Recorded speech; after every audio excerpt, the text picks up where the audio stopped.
Hey y'all, it's Colleen from Larkenau Booksellers in Georgetown, Texas. And boy, it sure has been a week. Snowmageddon, Ice-Apocalypse, well, I don't even know what the names are for it all. It snowed, it iced, we lost power, we lost water. Well, we're back in business and we're here, back in the bookstore. So happy to be back in the bookstore and that our bookstore family is safe and well. And we're going to talk about some new books that are going to help all of us in the face of adversity. So this week, we have a book that is about the national opioid crisis, but in a very personal way.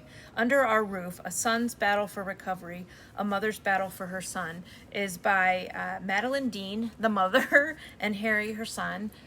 And it talks about Harry's struggle with opioid addiction and how he nearly lost his life, how he got treatment, he got support from his family, and he recovered. And it's an amazing story that they wanted to tell, partly because oftentimes an addict's story is only told after a very sad and untimely death.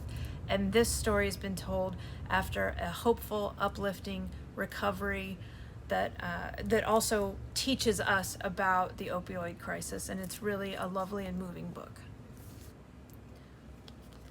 So this week we have a groundbreaking work by Heather McGee, The Sum of Us.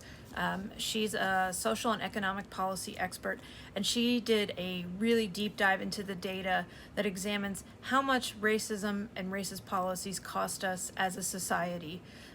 What is that economic impact on all of us? And it's devastating. It's tremendous.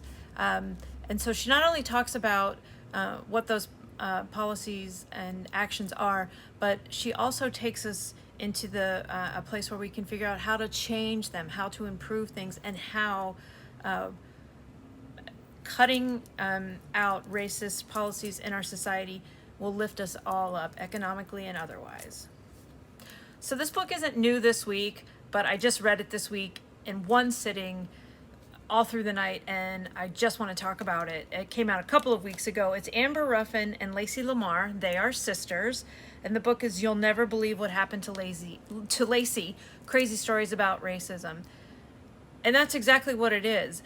It's funny. Amber's a professional comedy writer. She writes on Late Night with Seth Meyers. She was the first African-American woman to write for late night TV, which is crazy that it took that long.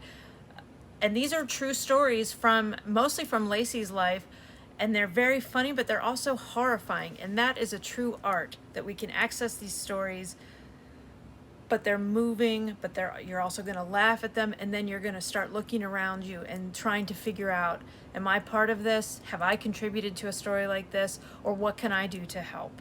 So good.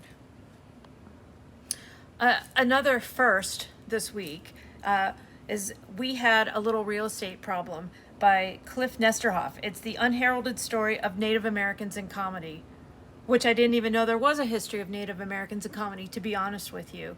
And Steve Martin says it's a remarkable book, so I'm not going to argue with that. But it starts out with Native Americans who were part of the Wild West shows in the mid to late 1800s. They were made to do that or go to prison. It was like prison or Wild West show. And that's how comedy in the Native American community started. And it goes from that inauspicious but notable start all the way to the present day. There's tons of interviews with comedians and writers.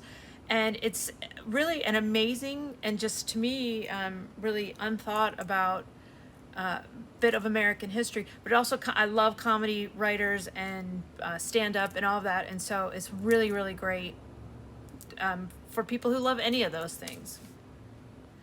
So at the beginning of a new week, after the end of a very hard week, I just want to read something from We Had a Little Real Estate Problem that I think resonates. I hope it resonates with all of us.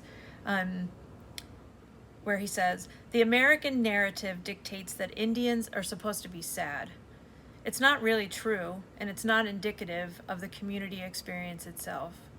Laughter and joy is very much a part of Native culture." And that's something that we should learn and that we should grab onto right now. And so I wish laughter and joy to all of you, especially during this tough time. And we hope to see you soon at Larkenau.